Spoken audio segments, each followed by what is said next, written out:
जरा सोचिए, आप एक ऐसे शहर में रहते हैं जहां चारों तरफ मौत का सन्नाटा है।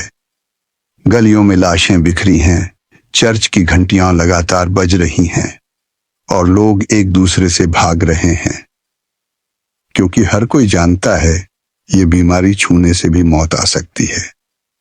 बात है सन 1347 से 1351 के बीच यूरोप में ऐसा ही हुआ था। 4 साल के अंदर लगभग 2 करोड़ लोग मौत के घाट उतर गए। उस समय किसी को नहीं पता था कि यह काला सच है क्या।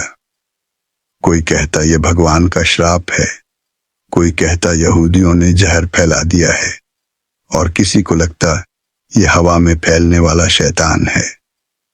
आज हम इसे जानते हैं, ब्लैक डेथ यानी ब्यूबोनिक प्लेग। लेकिन यह कहानी सिर्फ एक बीमारी की नहीं, बल्कि उस त्रासदी की है जिसने यूरोप और पूरी दुनिया को हमेशा के लिए बदल दिया। 14वीं सदी का यूरोप कैसा था? आज हम जिस यूरोप को साफ सुथरा और एडवांस समझते हैं, उस समय वहां हालात बिल्कुल अलग थे। शहर भीड़ भाड़ वाले थे, नालियां खुली हुई थीं, सफाई का कोई इंतजाम नहीं था। लोग सोचते थे नहाना शरीर को नुकसान करता है, इसलिए महीने 2 महीने में भी लोग पानी को हाथ नहीं लगाते। और सबसे बड़ी बात, उस समय विज्ञान पीछे था और चर्च का राज था। अगर किसी को बीमारी होती तो लोग दुआ और ताबीज की तरफ भागते, डॉक्टर की तरफ नहीं।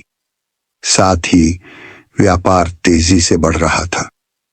सिल्क रोड और मेडिटेरेनियन ट्रेड के जरिए एशिया और यूरोप के बीच संपर्क बढ़ा, और यहीं से शुरू हुई वो यात्रा जो मौत बनकर यूरोप में दाखिल हुई। सन 147 में कुछ जहाज सिसिली, इटली के बंदरगाह पर पहुंचे। लोगों ने देखा जहाज पर सवार ज्यादातर लोग या तो मर चुके हैं या मरने की हालत में हैं। उनके शरीर पर अजीब फोड़े, खून बहता हुआ और चेहरों पर डर की लकीरें। लेकिन असली कहर उन जहाजों के कार्गो में छुपा था चूहे, और उन चूहों के शरीर पर बैठे थे पिस्सू, जिनमें छुपा था यर्सिनिया पेस्टिस नाम का बैक्टीरिया। यही बैक्टीरिया आगे चलकर यूरोप की 1/3 आबादी को निगल गया। सिसिली से यह बीमारी इटली में फैली, फिर फ्रांस, इंग्लैंड, स्पेन, जर्मनी और स्कैंडिनेविया तक। कुछ ही महीनों में यूरोप का नक्शा मौत से भर गया। लोगों को समझ ही नहीं आ रहा था कि क्या करें। बीमारी के लक्षण इतने भयानक थे कि लोग दूर से ही पहचान लेते। शरीर पर बड़े काले फोड़े और सूजन, जिन्हें बुबोज कहा जाता था। तेज बुखार, उल्टियां, खून की उल्टियां। 3 से 5 दिन में मौत। क्योंकि शरीर पर काले धब्बे और फोड़े पड़ जाते थे, इसलिए इसे नाम दिया गया ब्लैक डेथ। गलियों में लोग अचानक गिरकर मर जाते। परिवार वालों के पास तक अपने बीमार सदस्य को छूने की हिम्मत नहीं होती। लाशें इतनी ज्यादा हो गईं कि उन्हें दफनाने के लिए जगह कम पड़ गई। कई बार पूरी की पूरी गली को जला दिया जाता ताकि बीमारी फैल न पाए। लेकिन ध्यान रखिए, उस समय किसी को यह नहीं पता था कि असली वजह क्या है, इसलिए अंधविश्वास चरम पर था। चर्च कहता था यह भगवान का गुस्सा है। यहूदियों पर आरोप लगा कि उन्होंने कुओं में जहर से यह साफ हो गया कि यह सच में ब्यूबोनिक प्लेग ही था। अब बात करते हैं इसके असर की। सिर्फ 4 साल में यूरोप की 30 से 35% आबादी खत्म हो गई। खेत खाली पड़े रहे, मजदूर मर गए, भूखमरी फैली। चर्च की ताकत कम होने लगी, क्योंकि लोग देख रहे थे कि दुआओं और प्रार्थना से कोई फर्क नहीं पड़ रहा। धीरे धीरे लोग विज्ञान और लॉजिक की तरफ झुकने लगे, और सबसे अहम, इसी समय यूरोप में पहली बार क्वारंटीन का इस्तेमाल हुआ। वेनिस के डॉक पर आने वाले जहाजों को 40 दिन तक अलग रखा जाता। यानी क्वारंटीन सिस्टम की शुरुआत भी ब्लैक डेथ से हुई। ब्लैक डेथ ने यूरोप को हमेशा के लिए बदल दिया।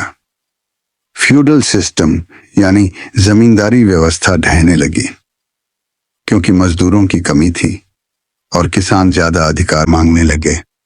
रेनेसांस का रास्ता खुला, क्योंकि अब लोग विज्ञान और खोज की तरफ जाने लगे। मॉडर्न मेडिसिन और पब्लिक हेल्थ सिस्टम की नींव रखी गई। कला और साहित्य में डेथ और डार्कनेस के थीम बढ़ गए, यानी मौत के सागर ने नए यूरोप को जन्म दिया। आज भी दुनिया में छोटे छोटे प्लेग के केस मिलते हैं, खासकर एशिया और अफ्रीका के कुछ हिस्सों में। लेकिन अब एंटीबायोटिक्स से इसे आसानी से कंट्रोल किया जा सकता है। डीएनए स्टडीज से साफ हो चुका है कि 14वीं सदी की वही महामारी सच में यर्सिनिया पेस्टिस थी। लेकिन सवाल ये है, अगर कभी कोई ऐसी नई बीमारी फिर से फैले तो क्या हम तैयार हैं? ब्लैक डेथ ने सिर्फ लोगों को नहीं मारा, इसने इंसानियत को बदल दिया। साइंस, मेडिसिन, समाज और इतिहास, सब कुछ इसने नई दिशा दी।